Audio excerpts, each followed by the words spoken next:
Hello students, welcome back to Effortless Chemistry. In the last session we have completed group 17 of the P block elements. Now we will start group 18, and this group 18 of P block element is very important for 1 mark question. Without this group 18 you cannot score out in the chemistry, because in the 1 mark questions you will not be having any options. So these group 18 elements will start.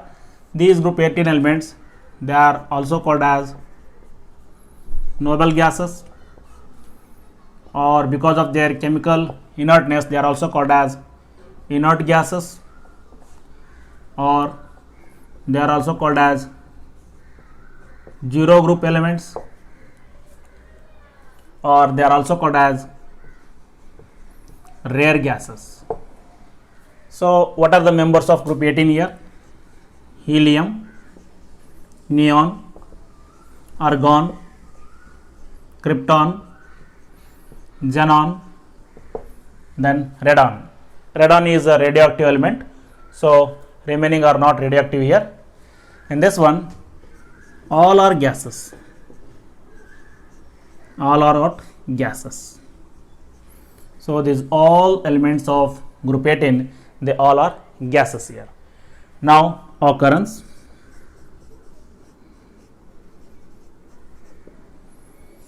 You keep in mind one thing, this radon is only not present in the air, but the remaining elements, almost all, helium, neon, argon, krypton and xenon, they are present in the dry air. So first one, dry air contains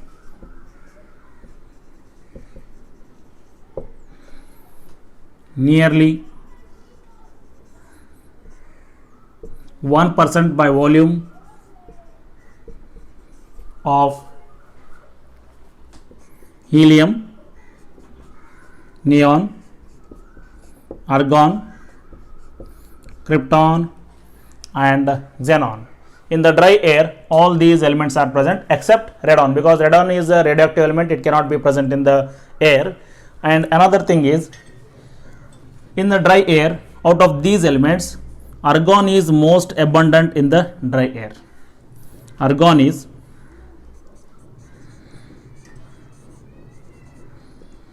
most abundant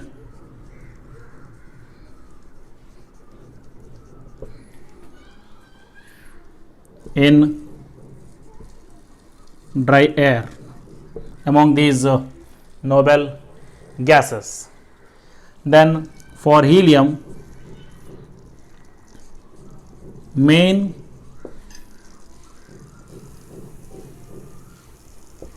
commercial source of helium is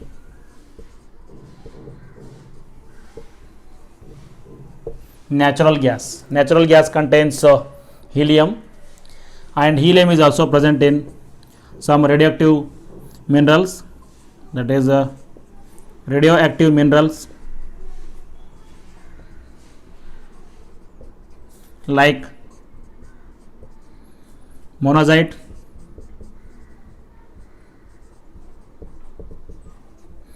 cleveite and pitchblende. Contains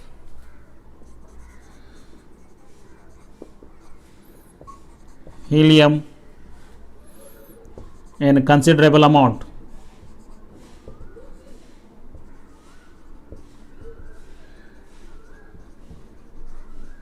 So this is what the source of the helium, and argon is present in the air, and out of these elements argon is the most abundant noble gas present in the area. Next one, radon is obtained.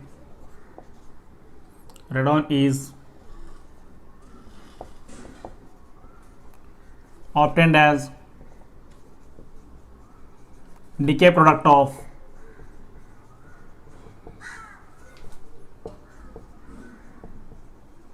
radium. This radon is a radioactive element which is not present in the air. They may ask 1 mark question on this one also. Which of the noble gas is not present in the air? That is radon, because of its radioactivity. So here this is obtained as what? A decay product of the radium. So this radium 226 and this is 88. This on giving an alpha particle. What happens? You will get a radon 222, this will be 86 plus it will emit an alpha particle. But this radon, it is being radioactive, it is difficult to study their chemistry because it is having very short half-life. Due to, right, radon is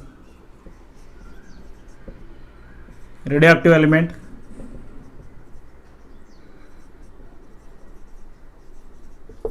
with short half-life,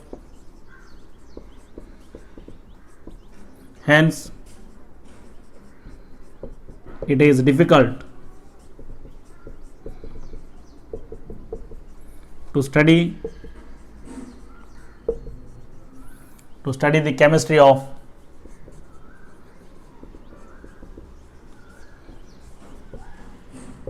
radon. Next point is general electronic configuration.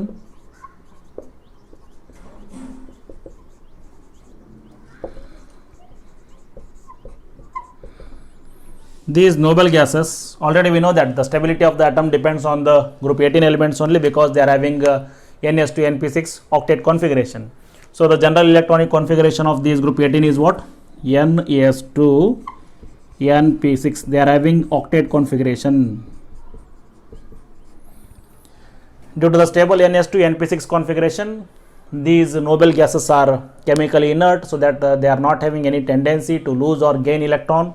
Already they are stable only, so they are called as what? Noble gases. Due to their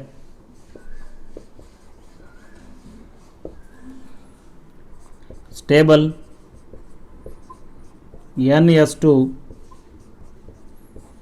NP6 configuration, they are chemically inert,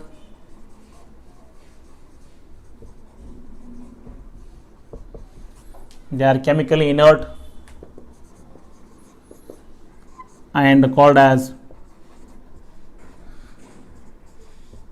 noble gases. But here one thing you have to concentrate, only helium of this group is not having NS2 NP6, but it is having what? NS2 configuration. For helium, the configuration is not octet, that is duplet configuration, that is NS2. Because of its similarity with the noble gases, this is kept in the p block along with the group 18 elements. They may ask one more question like this also, that is name the s block element that is present in the p block, that is helium. So because of its similarity, that is kept in what? Group 18 elements. So helium is not having NS2 NP6 configuration, instead it is having what? NS2 configuration. This one you have to concentrate in the general electronic configuration. Next point. So the next point is atomic size.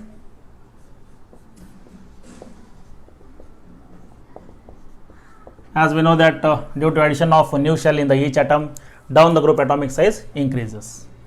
Simply we will write down the group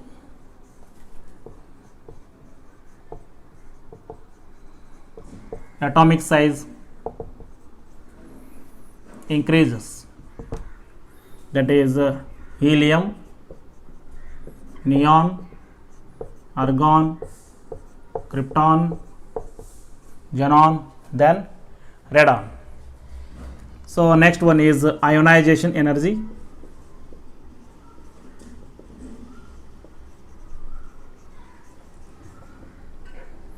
In case of ionization energy, again because of their stable NS2 NP6 configuration, they are having high ionization energy. Already we know that ionization energy of the atom is affected by the stable electronic configuration, that is NS2 NP6. Since they are having stable NS2 NP6 configuration, they do not have any tendency to lose electron. That's why they are having very high ionization energy. It means that they are not having tendency to lose electron. But down the group, what happens? Atomic size is increasing. As you go down the group, with increase in the atomic size, ionization energy is decreasing here. So here, due to stable NS2 NP6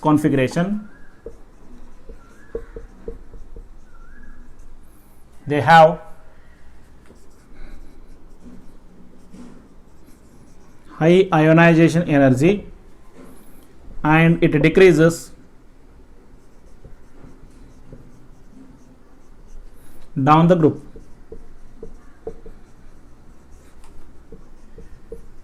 With increase in atomic size. With increase in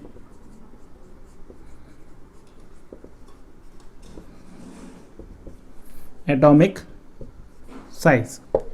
So here order of ionization energy is what here? So as the atomic size increases, ionization energy increases. Helium, neon, argon, krypton, xenon, the last one is radon here. So down the group atomic size is increasing, so their tendency to lose electron that increases. Actually they are not forming any compounds, but the trend is what? Down the group with increase in the atomic size, that ionization energy must decrease here. Next point is electron affinity.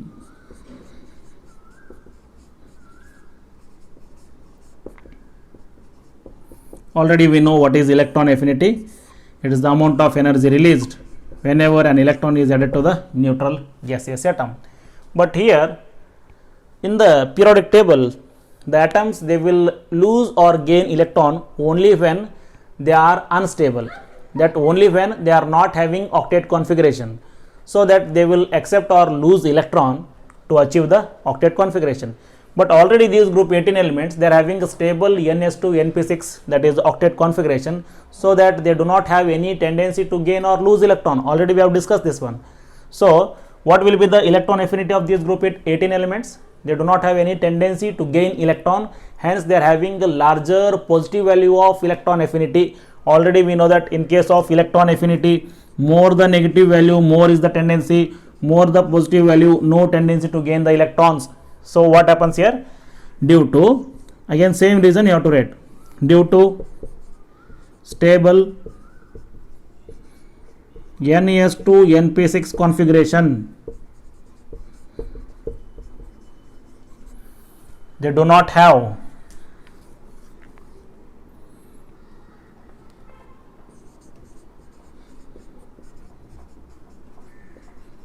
tendency to gain electron, hence they have larger positive value of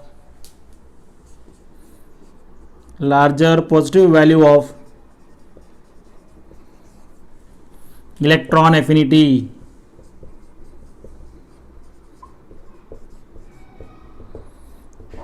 Electron affinity value more positive, no tendency to gain the electron. Electron affinity value more negative, that will be more tendency to gain the electron here.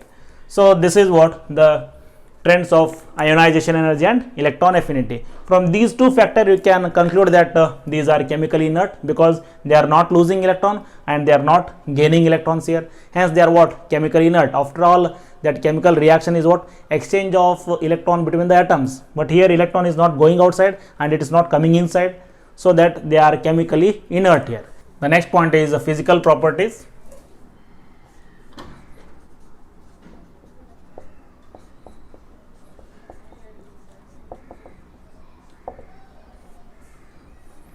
First one, all are monoatomic, colorless, odorless, tasteless, gases. They are sparingly soluble in water,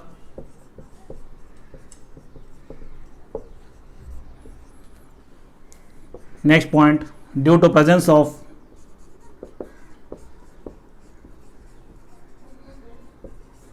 weak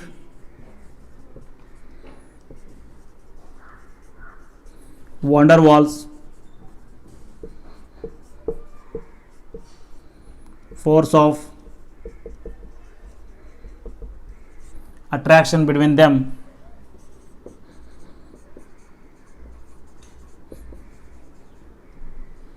they have low boiling point and melting point in their liquid and solid state.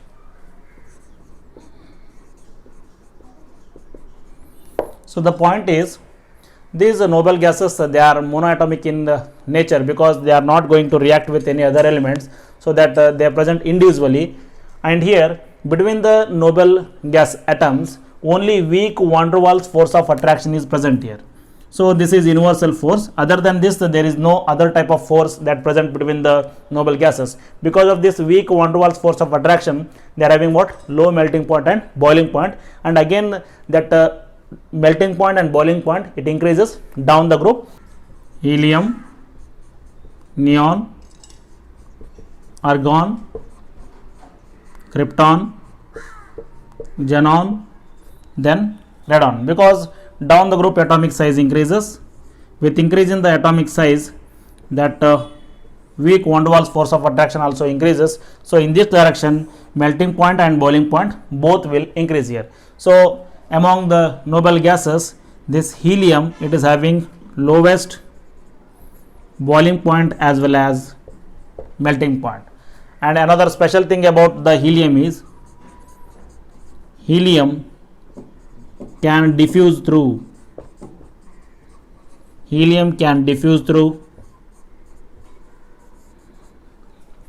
glass, plastic and rubber. So the next point is chemical properties.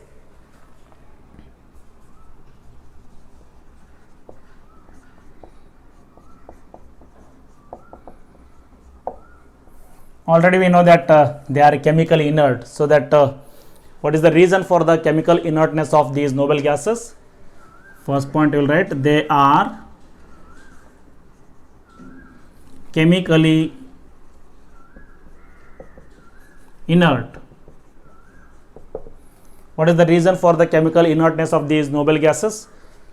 That is due to stable NH2 NP6 configuration, due to high ionization energy. High ionization energy is they will not lose electron. Due to larger positive value of electron affinity, that means they do not gain any electron. So these three are the reason for the chemical inertness of the noble gases. So in the 1 mark question they can ask, give reason for the chemical inertness of these noble gases. You can write due to stable NH2 NP6 configuration, you can write, or due to the high ionization energy, you can write, or due to larger positive value of electron affinity, you have to write. Any one of these three is the correct answer. So they are chemically inert due to first point, due to stable NH2 NP6 octet configuration.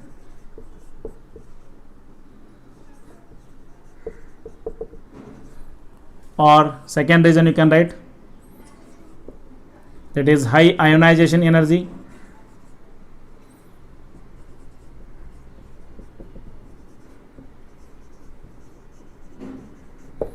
Third point you can write, larger positive value of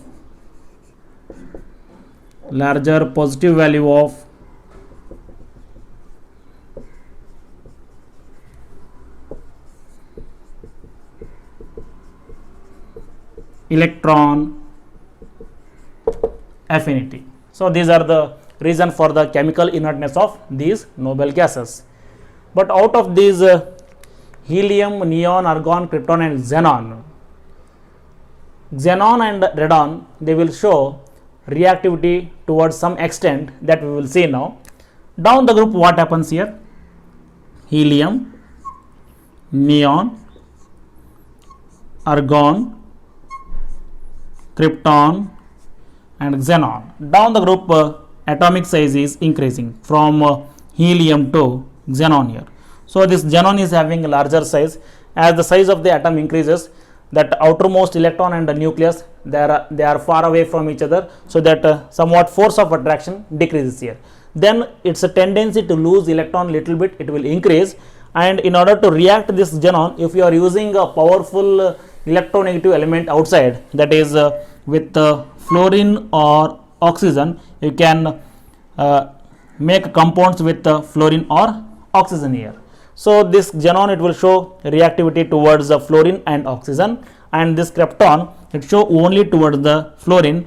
In case of krypton, only KrF2 is known, but the first three elements, for these three elements, no compounds are known here. For first three elements, the compounds of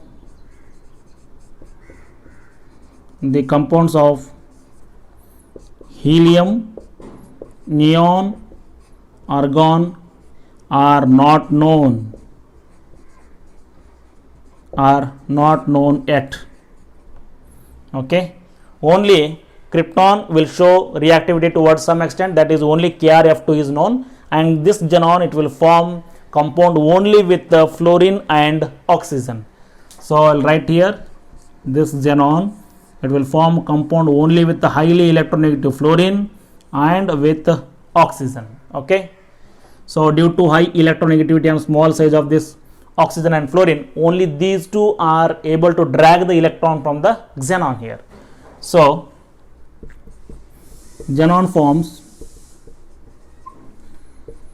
compound with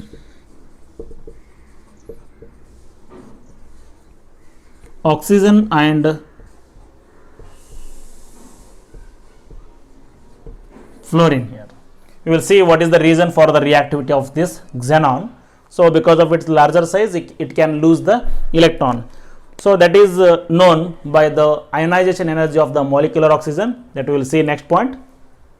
The first ionization enthalpy of molecular oxygen and xenon, both are same here. Since both are same, oxygen also reacts with PTF6 to form a complex. Similarly, that xenon also reacts with what? PTF6 to form a complex. Hence, the first noble gas compound prepared by Neil Bartlett will be xenon, that is hexafluoroplatinate. We will see that one. That is the first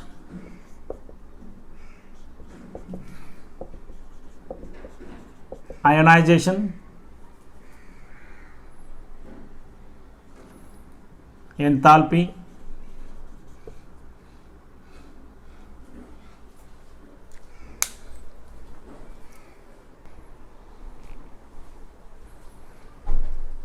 So the next point is the first ionization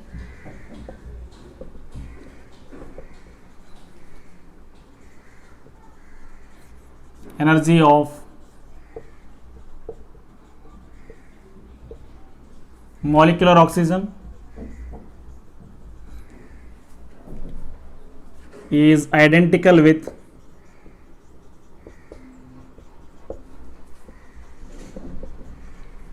that of xenon. Xenon and molecular oxygen both are having the same ionization energy, that is the first ionization energy. I'll write the ionization energy of O2 molecule, that will be equal to 1175 kilojoule per mole, and for xenon it will be around 1170 kilojoule per mole. Since both are having the same ionization energy, if it is possible to remove an electron from the molecular oxygen, and in the same way it is possible to remove an electron from what? Xenon. Since it is possible to remove an electron from xenon, it will react and it will form compound with oxygen and fluorine here. So the reaction of oxygen is, it is observed that this oxygen, it will react with the PTF6, platinum hexafluoride. On treating with this one, if you mix these two, this molecular oxygen, it loses an electron, so that it forms a complex, that is O2 is a plus, and which is a paramagnetic because of it is having unpaired electron.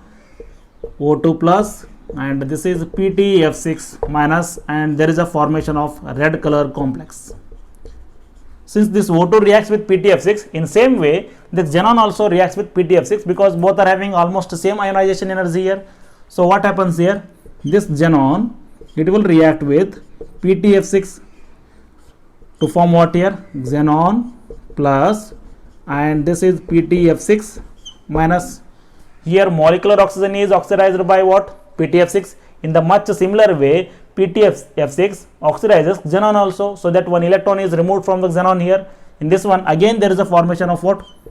Red complex. So this complex is having red color, and this will be the first noble gas compound which is prepared by the Neil Bartlett. It is a xenon hexafluoroplatinate complex. So I will write that complex here, that is Xe plus, we will write complete reaction here. Once again, this is Xe plus PTF6, they will give what here? Xe plus PTF6 minus, this is a red color complex and its name will be xenon hexafluoroplatinate, and this is the first noble gas compound. It is the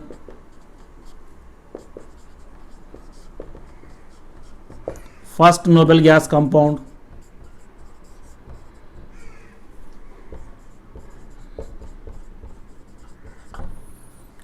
prepared by Neil Bartlett.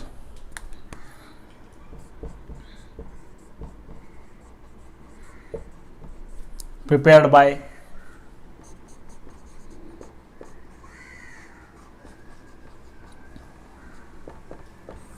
So for 1 mark they can ask which is the first noble gas compound prepared. That will be xenon hexafluoroplatinate, that is XePTF6 minus it is a red color complex. Or else they can ask, write Neil Bartlett equation, you have to write this equation. Okay. So from this one we will come to know that xenon forms a series of compound with oxygen and fluorine. Oxygen and fluorine are highly electronegative, so that only those small size atoms, they are having a maximum power to drag the electron from the xenon here. So it will form compound only with what? Oxygen and fluorine. We will go for the xenon compounds now. Now xenon compounds.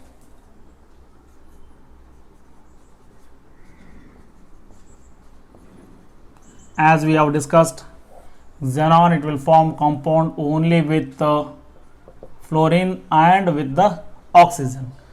So in which its oxidation state will be +2, first excited state, +4, second excited state, +6, third excited state, and +8 will be fourth excited state of the xenon. In all these compounds, xenon will be what? Central atom here. So here first one will write XeF2,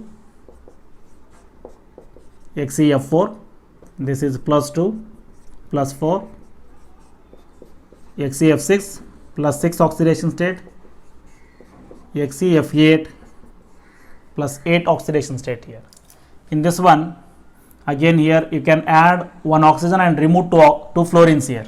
Just you have to add one oxygen and remove two fluorines, you will get xenon oxyfluoride compounds, that is XeOF2 is present in this one, and here XeOF4 is possible, XeO2 F2 is possible, XeO3 is possible here.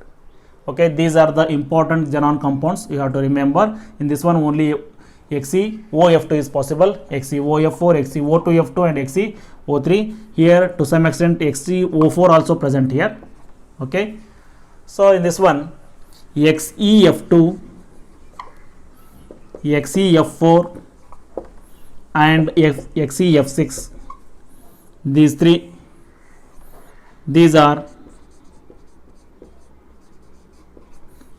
colorless, crystalline solids and very good fluorinating agents.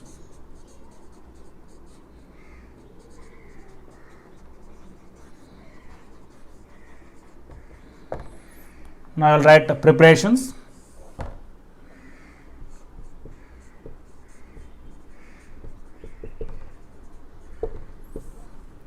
Simply just by mixing xenon with fluorine. Here xenon is taken in excess. You will get 2 times of, simply you will get XeF2 here. You will get XeF2, xenon difluoride you will get. Next one, suppose xenon and fluorine both are mixed in 1:5 ratio, then you will get XeF4. If these two are mixed in 1:20 ratio, Xe plus F2, here you have to take 2 moles of F2 here, and these are mixed in 1:20 ratio, then you will get XeF6. And here this XeF6 can also be prepared by treating XeF4 with a very good fluorinating agent, that is O2F2. Already we know that one. XeF4, this on treating with O2F2, you will get XeF6 plus O2 here. Already we have discussed this one in case of group 16. O2Ft and OF2 both are very good fluorinating agent, so that these two fluorines are added to this one, you will get XeF6 here. Next, the remaining reactions are, next some reactions of xenon compounds, that is the XeF2, it reacts with PF5, phosphorus vacant orbital, fluorine lone pair of electrons given towards vacant orbital of phosphorus, so that it acts as Lewis acid. This will be Lewis base, formation of cation XeF plus and PF6 minus here. Next one, XeF4 reacts with SbF5. Again it is having vacant orbital, it is having lone pair of electron here. Again this will form a cation and this will form anion. So this is XeF3 plus, and this will be SbF6 minus. Suppose XeF6 is treated with some metal fluoride. In this case, this fluorine is taken up by XeF6. Cation is formed by the metal, because metal cannot show negative oxidation state. So there is a formation of cation by the metal M plus, and here XeF7 minus anion is formed here, where this metal will be sodium, potassium, rubidium or cesium. So these are some reactions of xenon compounds. Next we will go for hydrolysis. Hydrolysis of xenon compounds, that is xenon fluorides. Suppose if you take XeF2, this on hydrolysis, you have to take 2 times of XeF2, then you have to take 2 times of H2O2, 2 times of Xe plus O2 plus 4 times of HF is formed here. Suppose if you take hydrolysis of XeF4, this XeF4, it undergo hydrolysis with water. Here you have to take 6 moles, 6 4s are 24 fluorines are there.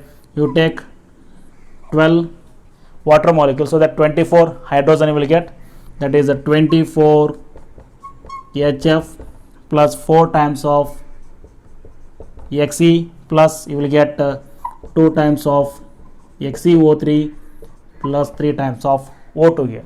So this is hydrolysis of XeF4. One thing you keep in mind, this hydrolysis of XeF4 is a disproportion reaction, because the xenon oxidation state is plus 4 here. Plus 4 is changing to the 0 as well as to the plus 6. Plus 6 is higher oxidation state, 0 is what? Lower oxidation state. So this reaction is what? Disproportion reaction.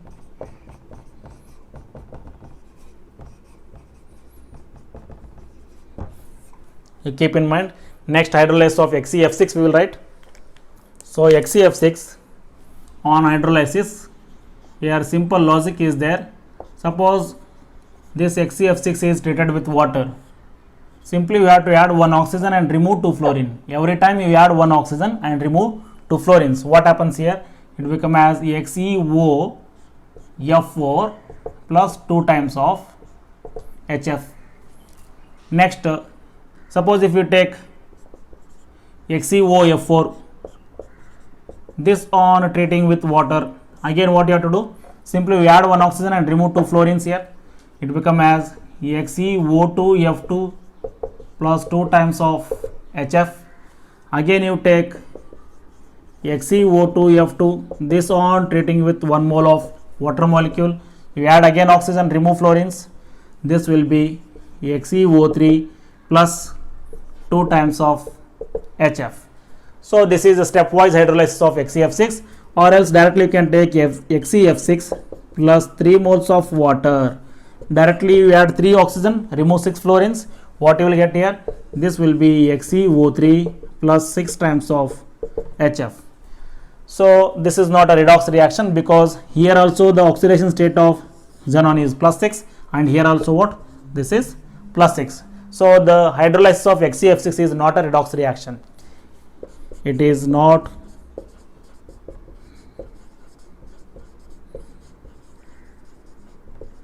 redox reaction. Okay, because in case of reactant side and product side, oxidation state of the xenon is same only.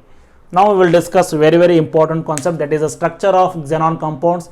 Definitely in the entrance level as well as in the board, they will ask the structure of these xenon compounds. You have to concentrate on each and every xenon compound here. We will discuss now. So now we will discuss the structure and hybridization of these xenon compounds. Again we are using a VACPR theory in order to explain the structure and hybridization of these xenon compounds. That is XeF2. We go for XeF4. XeOF2 is there, and here XeF6, XeOF4, XeO2F2 is there, XeO3 is there. Okay, first one you will go for XeF2. In all these cases, always you keep in mind, in all these cases the central atom is xenon, so that it is having 8 valence electrons. So 8 valence electrons are there, 1, 2, 3, 4, 5, 6, 7, 8. Out of 8 valence electron, 2 electrons are utilized for the bond formation with the fluorine. So 2 sigma bonds are formed, and the remaining electrons directly you take as lone pairs. Here 3 lone pair of electrons are available. This also lone pair, this also lone pair, and this also lone pair here. So for this one, it is having a 2 sigma bond. It's having 2 sigma bond, we'll write here 2 sigma bond plus 3 lone pair of electrons. So total number is 5. Its hybridization is sp3d here. So 3 lone pair of electron and 2 sigma bond means its shape must be linear. So here what happens, actually it is a 5 electron system. 3 lone pair of electrons are present in the equatorial plane like this. This is the triangular plane where the 3 lone pair of electrons are present. One bond is present above the plane and another is below the plane, and this is your fluorine and this is another fluorine. So the shape of the molecule is what here? It is having linear shape. Next molecule, XeF4. You take XeF4. In this one again the central atom is xenon, 1, 2, 3, 4, 5, 6, 7, 8. Out of 8 electrons, 4 electrons are utilized for the bond formation with the 4 fluorine atoms like this, so that you will get 4 sigma bonds like this.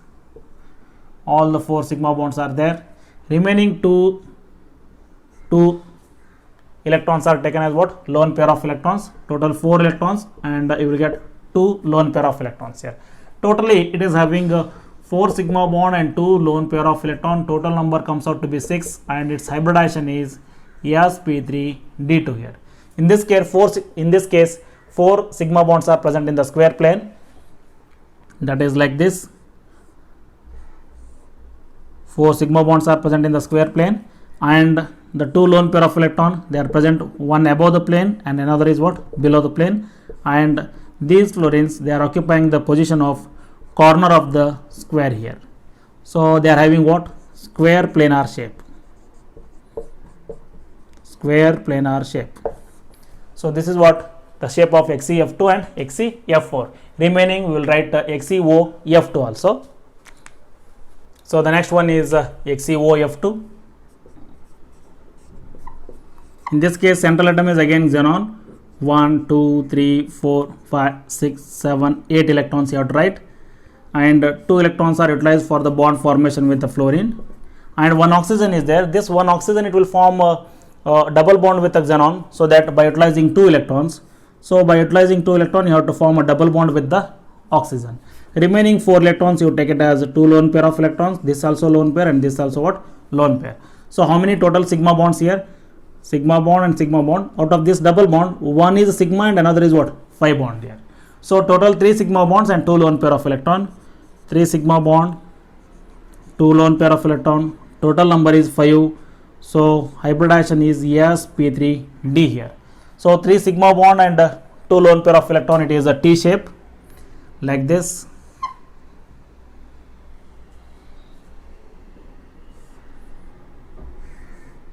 Two lone pair of electrons are like this. So in the equatorial plane, that is in the triangular plane, 2 lone pair of electrons and 1 sigma bond is present, and remaining 2 sigma bonds are, one is above the plane and another is below the plane here. This is one fluorine and this is one fluorine and this will be another fluorine, so that its shape is what, T shape here. Hybridization is sp3d here. Total T shape. Next one, XeF6. In this case, again 8 valence electron, 1, 2, 3, 4, 5, 6, 7, 8. 6 electrons are utilized for the bond formation with 6 fluorine atoms like this, and the remaining 2 electrons are taken as one lone pair, fluorine, fluorine, fluorine, like this. So it is having a total 6 sigma bond and 1 lone pair of electron is there. Total number is 7, that is sp3d3 hybridization it is.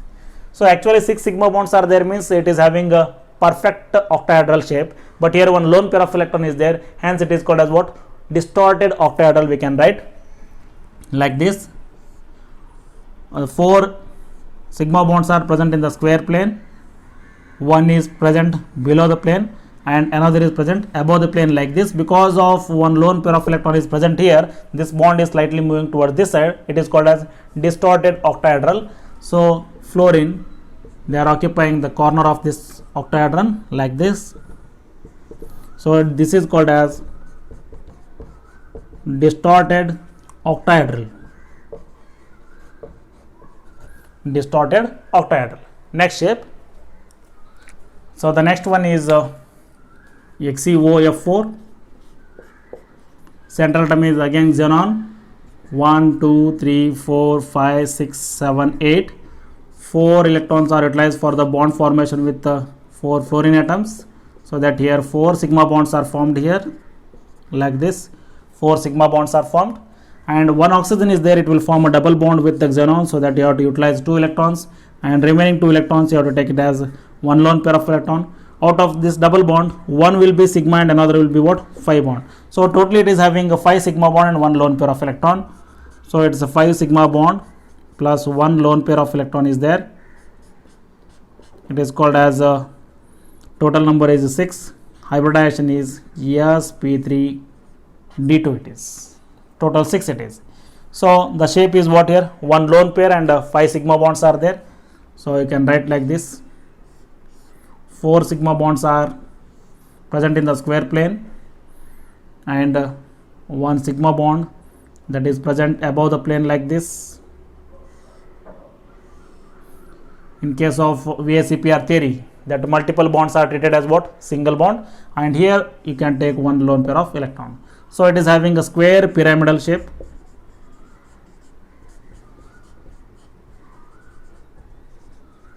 Square pyramidal shape here, because here 4 fluorines are present like this. Next molecule you can write XeO2F2. Here also 1, 2, 3, 4, 5, 6, 7, 8 electrons. 2 electrons are utilized for the bond formation with 2 fluorine. Remaining 2 oxygens are there. You form a double bond with each oxygen, and the remaining 2 electrons are taken as lone pair of electron. Again, it is having a total 4 sigma bonds plus 1 lone pair of electrons here. 4 sigma bond plus 1 lone pair of electron. It is having a seesaw shape here. Hybridization will be sp3d. So to know all these tricks, how I am calculating lone pair and bond pair of electron, number of sigma bonds and hybridization, just you go through the VSEPR theory. Already we have done that video, and hybridization also. Next one, the shape will be, we will write like this. It is a seesaw shape, like this it is. So here is we can write seesaw shape like this. Okay. The next one is XeO3 we can write. So in case of XeO3, central atom is again xenon. 1, 2, 3, 4, 5, 6, 7, 8 electrons here. So 3 oxygen atoms are there. You form a double bond with each oxygen, so that you can utilize 6 electrons. Remaining 2 electrons you can take it as lone pair of electron. Out of each double bond, one is sigma and one will be phi, so that it is having 3 sigma bond plus 1 lone pair of electron. Total is 4. Hybridization will be sp3. So the molecule, it is having a pyramidal shape because it is having what, 1 lone pair of electron like this. This is your xenon, 1 lone pair of electron, and the remaining 3 oxygens, they are having a double bond with the xenon like this, so that they are having pyramidal shape.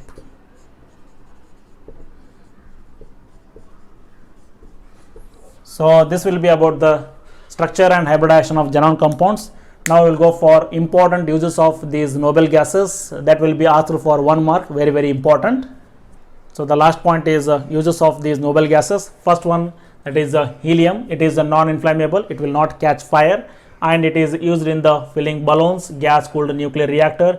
Liquid helium is used as a cryogenic agent to carry out the reactions at the low temperature and to produce superconducting magnets, which are essential parts of NMR and MRI scanning. And because of its low solubility in the blood, it is used in the diving apparatus. Next one is neon, will write. So the next use is neon and argon. Neon, it is used in filling discharge tubes and lamps, which are used for the advertising purposes, and even neon bulbs are used in the botanical gardens and greenhouses. Next one is argon. It is used to provide inert atmosphere in high temperature metallurgical operations, and it is used to handle the air sensitive substances. These uses are important for 1 mark questions, you have to remember. Okay, this completes group 18 as well as P block.